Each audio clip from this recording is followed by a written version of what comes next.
Salut la compagnie, c'est Jules Melon et aujourd'hui dans ma ciné critique, j'ai le plaisir de recevoir Hélène. Comment vas-tu? Eh ben ça va très bien, et toi? Ma foi, je suis très content de t'avoir parce que, bon, je poursuis ici ma rétrospective découverte de Fast and Furious, la saga, en découvre, oui, bah, je l'ai dit du coup, en n'ayant jamais vu les films avant, avec peut-être les préjugés qui sont peut-être brisés, ça dépend évidemment les films. Là, ici, je suis sur le deuxième, et donc un mois après avoir parlé du premier avec l'ami Boomster, eh bien, c'est toi qui passes à la moulinette de ce duo, on va dire, découverte, parce que toi tu connais bien la saga par contre, précision, je Mm. n'ai pas pris des invités qui découvraient avec moi, et très intéressant parce que, pour te présenter rapidement, tu es doctorante, enseignante cinéma à l'université, et ça peut surprendre les gens, tu aimes beaucoup cette saga, donc ici on va parler ensemble de Too Fast, Too Furious, sorti en 2003, réalisé cette fois-ci par John Singleton qui avait fait Boys in the Hood avant, et au casting, qui retrouvons-nous? Bah déjà Paul Walker, c'est normal quand même, le regretter forcément, mais il n'y a pas Vin Diesel, alors on y reviendra un peu pourquoi après. Par contre, à ses côtés, il y a Tyrese Gibson qui avait débuté avec John Singleton peu avant, et on suit le casting avec Eva Mendes, qui est très reconnue, je pense que c'est peut-être le film qui l'a fait connaître au grand public, Cole Hauser, Ludacris, qui reviendra après apparemment dans la saga, James Remmer, Amoril Nolasco, qui ensuite sera dans la série Prison Break, voilà. Et il y a de retour du premier film, et c'est le seul qui revient avec Paul Walker, Thom Barry, qui joue l'agent du FBI, voilà. Bref. Et alors, bon, petit synopsis rapide, on retrouve Brian non plus à Los Angeles, mais à Miami. Il a dû partir là-bas parce que, suite aux événements du premier film, disons qu'il est plus ou moins recherché. Il a laissé filer un méchant. Si vous revoyez le premier film, vous comprenez de quoi je veux parler. Et là-bas, il va être un peu piqué au vif par le FBI qui lui propose une mission, forcément, qu'il doit accepter pour pouvoir effacer ses dettes à la société et être remis dans le circuit légalement. Mais bon, à la base, il est tranquille, il fait des courses de temps en temps. Donc, infiltration à nouveau avec un de ses anciens amis qui revient donc sur le devant de la scène, un certain Roman Pierce, joué par Tyrese Gibson, et vont devoir s'occuper des affaires d'un mafieux local d'origine argentine, un certain Carter Veron, qui lui-même est en plus ou moins couple depuis quelques mois avec une femme qui s'avère être infiltrée comme Brian l'a été dans le premier film. Voilà, et tout ceci évidemment sur fond de courses de voitures, de différents transports d'argent à blanchir, etc., etc. Et première chose donc que je te demande, ma chère Hélène, c'est que penses-tu du film, mais quel est ton rapport aussi avec la saga rapidement, parce que si tu aimes cette saga, c'est qu'il y a une raison, j'imagine. Euh, alors mon rapport avec la saga, il est très vieux parce que j'ai connu le film à sa sortie. Ouais. Alors je suis pas allée le voir au cinéma parce que j'étais assez jeune à l'époque, mais je l'ai découvert en achetant les DVD d'occasion. Et je suis tombée tout de suite dedans parce qu'en fait ça me vidait la tête, hein, très, très simplement. J'ai une passion pour tout ce qui est voiture depuis très très longtemps maintenant. Et voir des films qui étaient consacrés à ça, pour moi, c'était pour la petite fille que j'étais à l'époque, parce que le premier sorti, j'avais 8 ans. C'était incroyable, en fait, pour moi. Et donc, en fait, j'ai littéralement mangé la saga par la suite en allant la voir au cinéma. Et c'était vraiment un rapport qui a été tout de suite très fort et qui s'est pas modifié au fil du temps, pour le coup, même à partir du moment où j'ai commencé à travailler plus en profondeur sur les mécaniques cinématographiques. Alors, bon, il y a beaucoup de choses à dire sur tout ce qui est, sur tout ce qui est esthétique, etc. Même si c'est un film qui a ses détracteurs, enfin une saga qui a ses détracteurs, Ouais. comme Et beaucoup le, de, et le 2 en comme beaucoup de particulier, je crois sagas. que c'est l'un des moins bien aimés. Et Le 2. effectivement, le 2 est l'un des moins bien aimés, parce que, pour de nombreuses raisons, en termes de scénario, parce qu'il n'y a pas Vin Diesel dedans, notamment. C'est le seul. Hmm. Il y a vraiment un rapport qui est très très mitigé par rapport au deuxième. La critique n'a pas spécifiquement suivi John Singleton cette fois-ci, notamment parce que c'était son premier film d'action et les gens étaient quoi? Pourquoi tu fais ça? Qu'est-ce qui t'est arrivé? Et pourtant, c'est l'un des films, c'est l'un des mieux réalisés. D'accord. Notamment dans le rapport à tout ce qui est au rapport à la voiture, à la conduite de rue.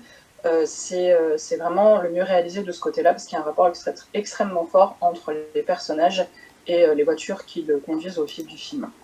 Et donc, effectivement, ça fait pas partie des plus aimés. Moi, c'est un film que j'aime bien, parce que déjà, il y a un rapport éminemment émotionnel et nostalgique, puisque c'est le 2, il est sorti en 2003, j'étais encore jeune.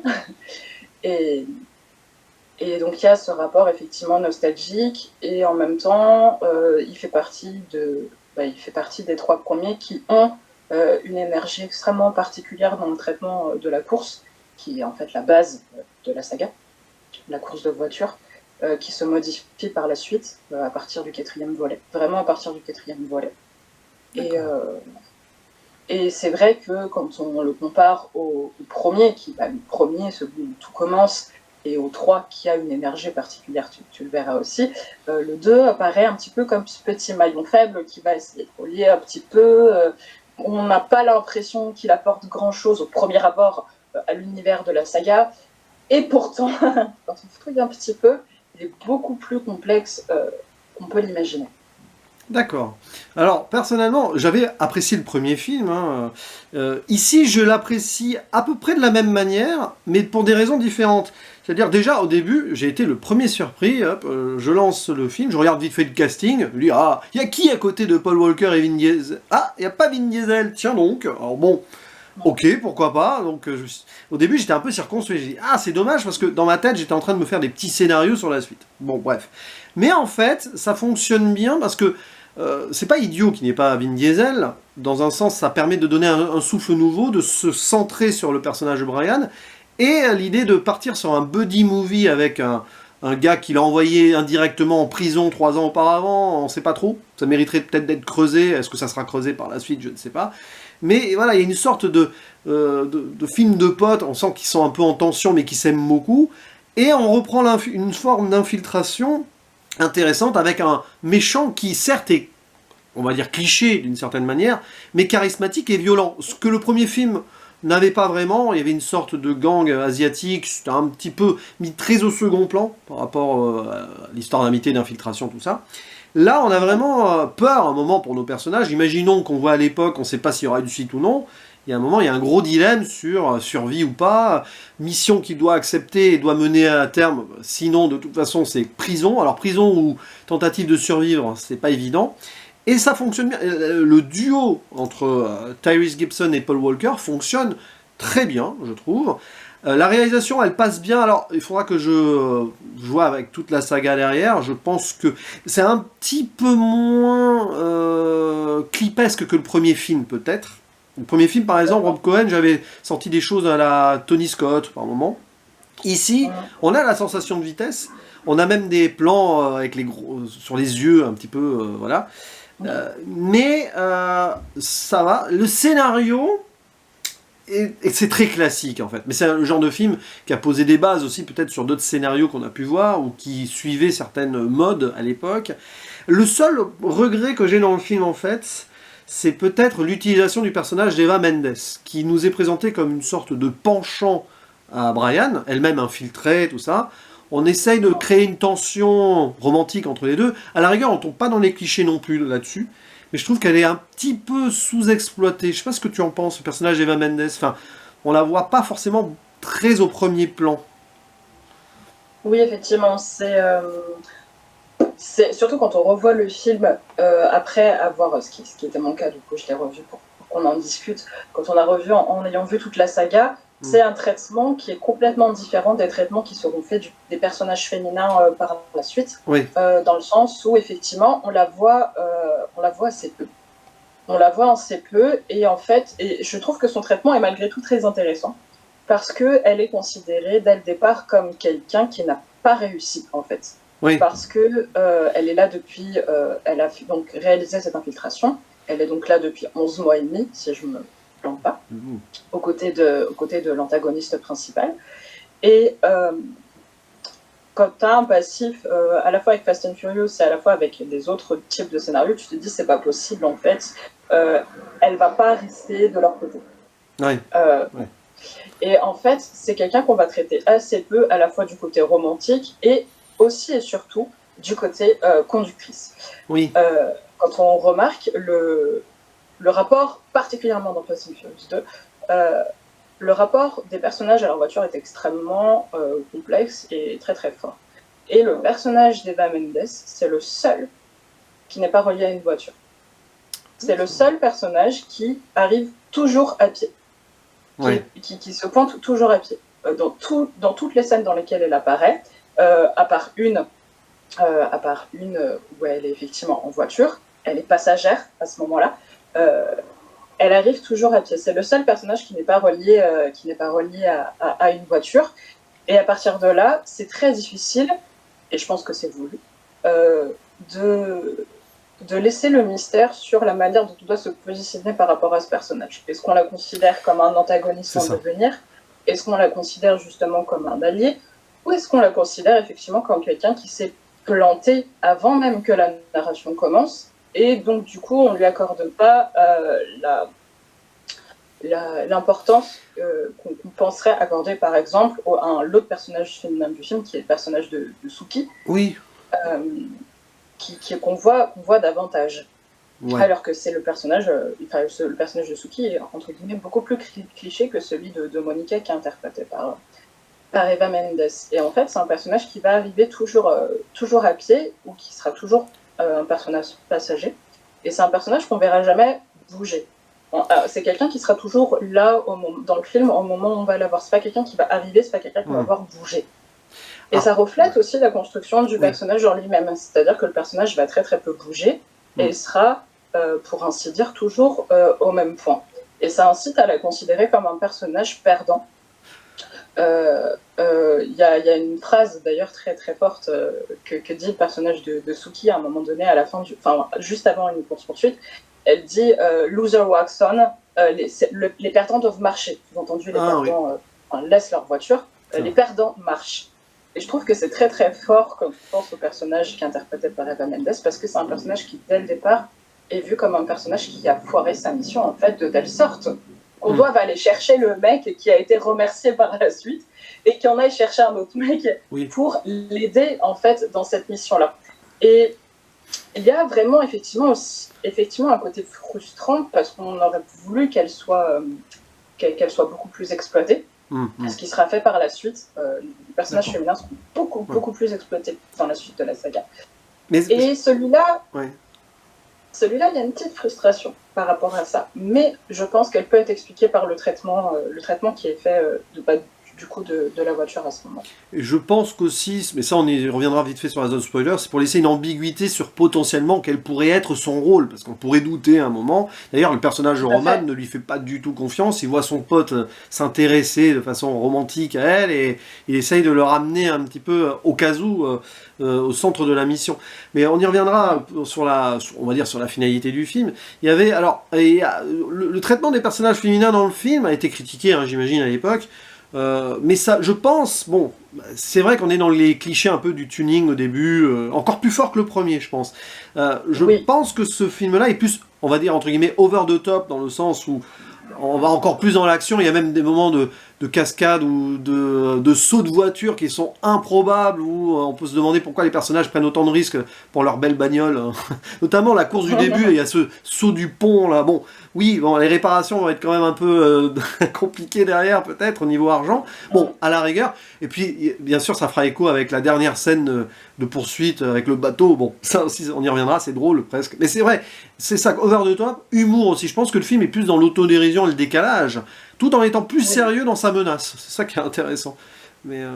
Et d'ailleurs, la musique elle-même, la bande originale, je la trouve plus centrée, alors que la première, plus contrôlée, alors que sur le premier film, c'était un vrai pot pourri de tous les styles techno, rap, metal, rock de l'époque. Là, ça a l'air un peu plus... C'est plus centré plus sur, on va dire, électro-rap. On peut dire ça comme ça. R&B, etc. Avec Ludacris, évidemment, qui a laissé sa patte, forcément. C'est dû en partie, effectivement, au fait que Ludacris, qui interprète Tej dans le film, a composé Act Full, qui est donc la musique du film, spécifiquement pour celui-là. Avec c'est le propriétaire du garage qui visiblement a un rôle le plus important à la suite de la saga. Et Oui, tout à ah fait. oui, une scène marquante aussi qui va nous transitionner peut-être vers la zone spoiler. En soi, c'est pas un spoil cette scène, mais il y a une scène qui m'a un petit peu, ouais, qui est assez flippante dans un sens. Avec, on n'a pas cité cet acteur Mark Boone Jr. Qu'on avait vu dans Memento par exemple, qui joue une sorte d'inspecteur infiltré, enfin plutôt corrompu. Un peu un ripou, Mhm. qui à un moment va se faire torturer par le Ouais. mafieux, avec un rat. Et cette torture du rat, ah, il fallait la trouver. C'est cruel quand même. C'est pour montrer la cruauté d'un gars. Alors évidemment, ça ne va pas loin, cette scène. Ça aurait pu aller Mm. plus loin. Mais à un moment, on voit Monica qui est obligée de céder à la cruauté de son mec. Enfin, elle est Mm. infiltrée. Et c'est là qu'on peut avoir cette ambiguïté d'ailleurs. Cette scène est marquante quand même, non, avec le rat. Bah, elle est marquante, oui, parce qu'en fait, comme tu l'as très bien dit, en fait, on est jusqu'à présent dans un film qui est très autodérision parce Oui, que on revient sur quelque chose euh, qui vient de l'enfance, en fait, concrètement, de Brian, puisque bah, du coup, il retrouve un personnage qui vient de son enfance, qui est donc le personnage de Roman Pierce. mm. Et tout bah, jusqu'à présent, en fait, on est sur un duo de personnages qui se marrent, C'est vrai. qui, pendant les courses-poursuites, font des trucs extrêmement dangereux, en mode «Ah, regarde, je t'ai appris ça, je t'ai appris comment draguer les nanas avec les voitures». Le regard aussi. Quand le FBI leur donne des voitures, leurs concurrents leur disent «Vous avez trouvé ça dans un paquet de cornflakes». Quand ils se retrouvent au début, ils se battent dans le sable comme si c'était un bac à sable. Donc il y a tout un côté on retourne aux sources, on C'est est vrai. des gamins, on fait des trucs archi dangereux, mais nous, c'est notre terrain de jeu, en fait. Et avec cette scène plus ou moins mafieuse, on a soudainement, et d'ailleurs la scène immobilise littéralement les personnages, Ouais. on a cette transition vers, je dirais pas vers l'âge adulte, mais vers quelque chose d'un petit peu plus sombre et réellement violent, où on a en face de soi un antagoniste qui ne déconne pas, en fait. Mm. Qui explique que voilà, ça c'est la vraie vie, et si vous faites une connerie, voici ce qui va vous arriver. Ouais. Et cette scène est marquante parce qu'effectivement, elle va transitionner vers la suite du film et va poser effectivement ce petit point de tension avec ce personnage de Monica qui va être tantôt révulsé par ce qui se passe, Mm. tantôt va être obligé d'obéir aux ordres du personnage de l'antagoniste, donc de Véron, Mm. qui est incroyable dans ce film. Et, et va poser ce moment où, ok, est-ce que c'est une antagoniste ou pas, à ce moment-là. C'est Et il ça. y a la transition avec la suite de la scène où ils sont dans le couloir et où il y a cette énergie où le personnage de Véron embrasse le personnage de Monica et où il lui dit, tu retouches un mec, je te bute en fait. Ouais, c'est vrai que Et bon, là, clairement, on se dit, ok, qu'est-ce qui va se passer? Est-ce que le personnage de Monica va tourner le dos? Il y a qui? Comment? Pourquoi? Et c'est laissé en doute jusqu'à un certain moment du film, finalement. Et ça aurait pu peut-être être prolongé, mais en tout cas, cette scène, ouais, je pense qu'elle commence à casser quelque chose au niveau des ambiances euh, de Fast and Furious. Et je pense que c'est mm. pour ça que c'est peut-être un peu bancal et que ça fait partie des arguments qui permettent aux détracteurs du film de le descendre. C'est qu'il y a un brusque revirement de situation. C'est pas un Oui, film qui est linéaire. Il y a un brusque revirement de situation en termes d'énergie, mais ça se voit même dans l'étalonnage hein, à ce moment-là, dans toutes les couleurs, parce qu'il y a une grosse symbolique des couleurs dans tout Fast and Furious. Et là, à ce moment-là, tu sens qu'il va se passer un truc, et c'est quelque chose qui, quand tu vois la suite des films de la saga, va très très clairement s'imposer. bah, du coup, je propose qu'on entre dans cette zone. Alors, spoiler si on veut, ou révélation et conclusion des arcs narratifs des personnages. Alors, justement, Monica, on y revient. On se rend compte quand même qu'elle est perdue dans cette infiltration. Il y a peut-être une sorte de critique indirecte derrière, où on voit que certains agents, comme ça, peuvent être utilisés comme de la chair à canon, parce que mettre en infiltration une femme aux mains d'un mafieux, ça peut très mal tourner. Et ici, eh bien, en fait, il n'y a pas d'ambiguïté, c'est juste qu'elle est bloquée dans cette mission et elle est enfermée dans la toxicité du gars et elle ne peut rien faire.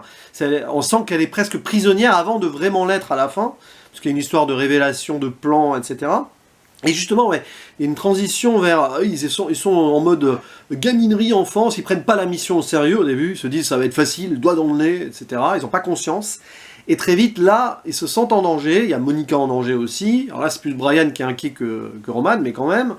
Et aussi cette obsession de l'agent joué par James Remar, qui clairement leur dit, c'est soit vous allez au bout, on s'en fiche, votre vie est en danger. Pff, on s'en fiche. Vous allez au bout, soit c'est la prison. Et il y a l'autre agent, donc, qui est joué par Tom Barry, qui lui est attaché à Brian et qui craint pour lui. Et donc on a une dissension entre les agents même, et ça mène vers cette finalité où, là, pour le coup, il y a de la tension, nos personnages, on peut avoir peur pour eux. Bon, quand bien même à l'époque, on se dit, ils vont peut-être pas tuer la poule aux œufs d'or, donc le personnage de Paul Walker, il y a quand même Roman à côté, à qui on s'est attaché un minimum, et on pourrait imaginer que lui, il y passe, ou Monica. Bon, au final, ils survivent tous, voilà. Mais ce que j'aime bien quand même dans ce final, c'est classique. Moi, en ce moment, je suis en train de me refaire à fond la série Breaking Bad. Ces idées de infiltration, on a des plans derrière, cachés, des plans derrière les plans pour être sûr de s'en sortir au cas où. Et là, c'est ça. Le mafieux, il donne une fausse piste et à la fin, en fait, ils vont pas à l'aéroport ramener l'argent, mais ailleurs, alors que, évidemment, le FBI attendait de le coffrer à l'aéroport. Mais de l'autre côté, Brian, il a plus d'un tour dans son sac. C'est que pour, par exemple, arrêter la police locale qui aussi s'en mêle, forcément, c'est FBI, mais la police, il appelle ses potes du garage en voiture pour les bloquer. Donc ils ont tous des bottes secrètes quand même. Ça, j'aime bien. Ça rend le film dynamique. Évidemment, c'est éculé, mais ça rend le film dynamique. Je sais pas ce que tu en penses sur ça.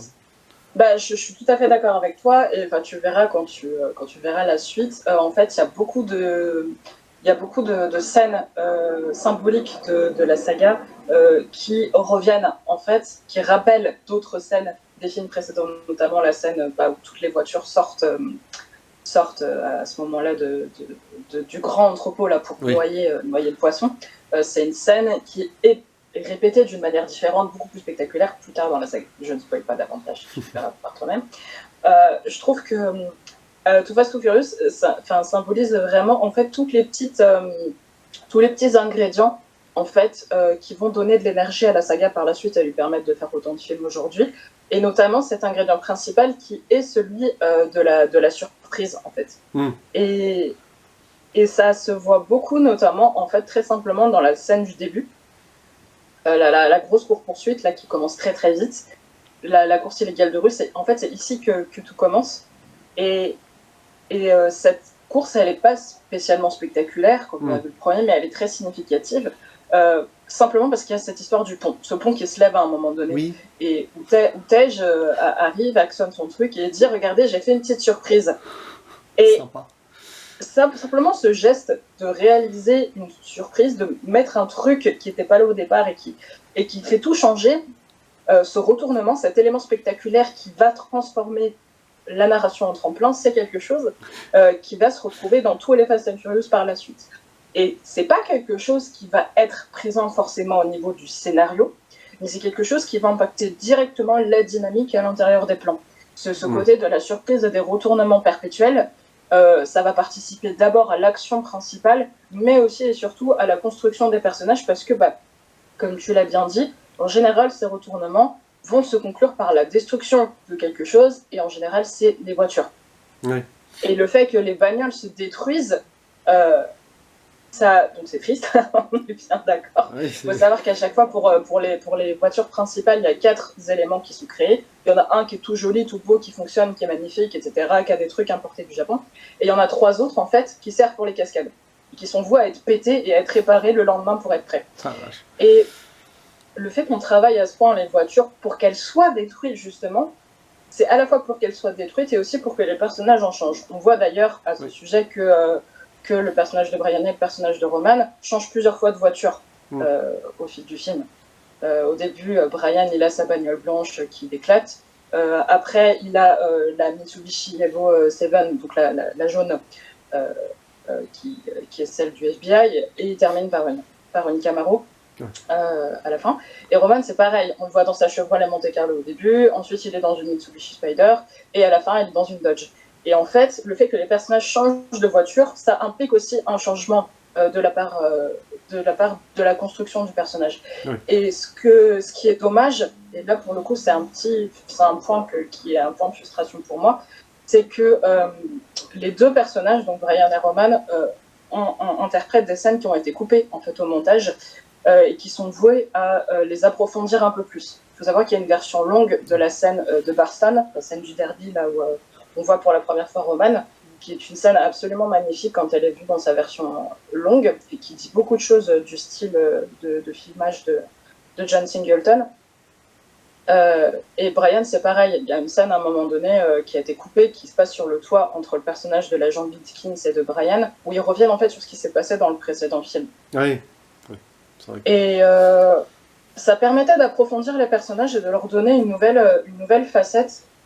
Et c'est pas grave, parce que s'ils ont estimé qu'il fallait les couper, c'est qu'il fallait les couper, mais Oui, je pense que ça les aurait rendus plus profonds de laisser ces scènes-là. Ouais. Parce que sinon, il faut se rapatrier sur toutes les idées de destruction des bagnoles à ce moment-là, qui sont bien, il n'y a pas de souci, c'est spectaculaire, etc. Mais je pense que ça enlève un petit peu de matière, notamment dans tout ce qui est surprise, etc. Et cet ingrédient de la surprise, c'est vraiment un élément qui va rester par la suite dans les Fast and Furious, dans la suite de la saga. Et je trouve qu'il est super important parce que ça mène l'action, déjà. Et ça dit quelque chose de la possibilité des personnages de se retransformer en permanence. C'est un peu les Transformers sans les voitures qui se transforment. Et le fait que ces personnages changent en permanence de voiture, qui sont spécifiquement étudiés pour eux à chaque fois, ça dit quelque chose de la possibilité qui va donner le fait qu'on puisse créer toute une saga autour de ces personnages. Puis tu as parlé du tremplin du début de Tej, c'est un écho, c'est un fusil de Tchekhov sur le tremplin final qui va mener la voiture sur le bateau du mafieux où est Monica pour sauver. Bon, évidemment, là on sort d'une sorte de réalisme, mais bon, de ce que j'ai compris, la saga après va aller encore plus loin dans le non-réalisme, mais ça, peu importe, j'ai vu des bandes annonces, j'ai senti très vite certaines choses, mais au moins voilà, on a cette conclusion qui est une sorte de happy end, mais moi j'aime bien alors le petit côté anti-système de la fin quand même, où voilà, l'argent, les voitures, mais notre cher Roman, il a gardé de l'argent autour de la ceinture, ils vont pouvoir ouvrir leur garage, ils en ont quand même profité, certes ils ont gagné leur liberté, mais ils l'ont mérité cet argent un peu sale et récupéré un peu salement. Mais au moins, ouais, à la fin, tu as envie de dire, ouais, c'est bien quand même, parce qu'ils ont mérité leur salaire. Parce que c'est vrai qu'ils ont été un peu utilisés, et faut voir, bon, mais il y a quand même cette poignée de main avec l'agent joué par James Remar à la fin. Voilà, ils ont fait leur boulot, mais ils ont bien fait de garder de l'argent. Moi, je trouve. J'aime bien cette fin. C'est ça qui est intéressant en fait avec ces deux personnages, surtout jusqu'au 3 en fait, c'est que à partir du 4 et plus fort encore à partir du 6, 7, 9, on va avoir des personnages qui vont être recherchés pour leur service. Ils seront en position de force, ils seront en position de négocier des choses.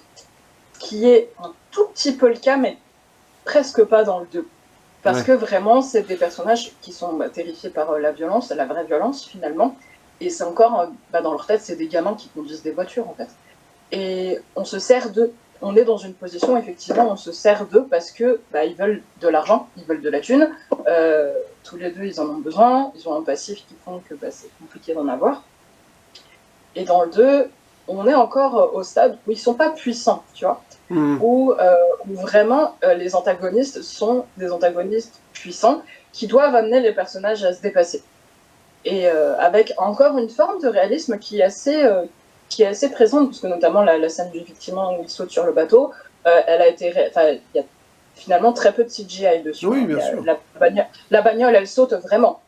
Elle est vide au moment où elle saute, en montage, mais elle saute vraiment, elle fait un bond de 50 mètres, et après c'est relié autrement, le reste est filmé sur un parking avec la vraie voiture qui saute et tout.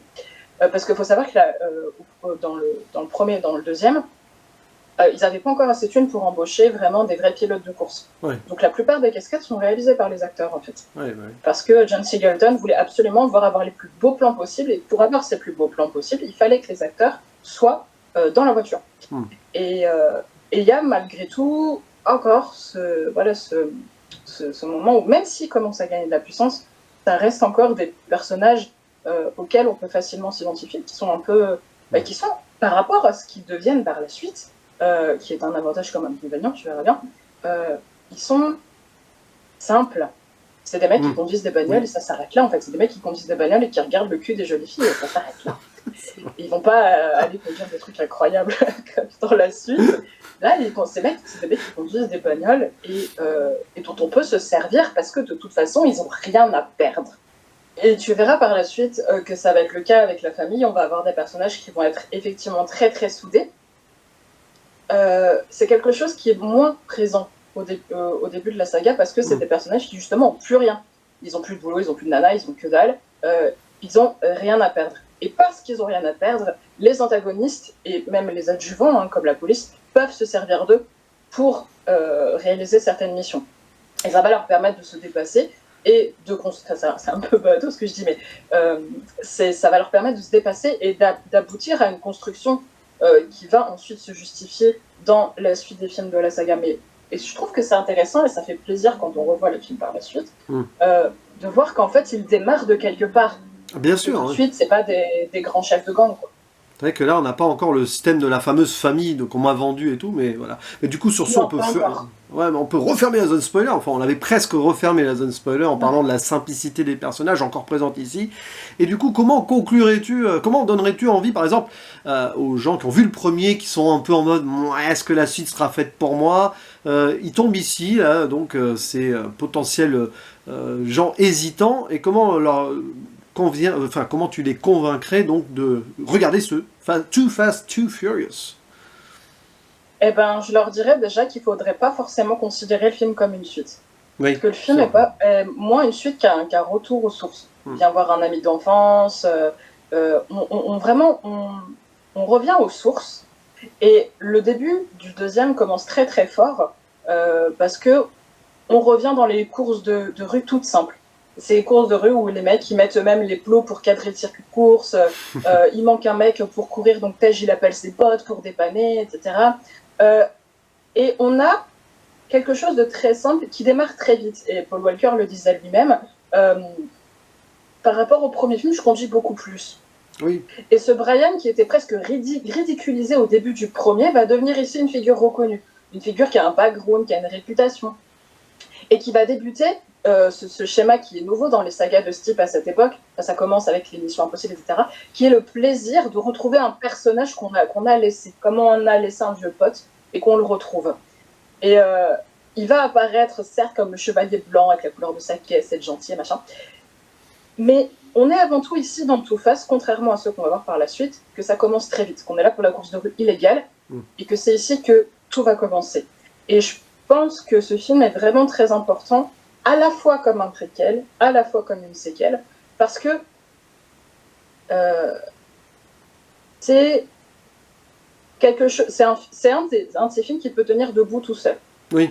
Ah oui, oui. Et c'est quelque chose qui va devenir de moins en moins possible à partir du 4 quand va se former l'équipe définitive, et qui de la sorte, par la position de son univers très très forte avec le rapport avec les voitures, va marquer le début d'une nouvelle ère dont Too Fast n'est finalement qu'une des solides fondations.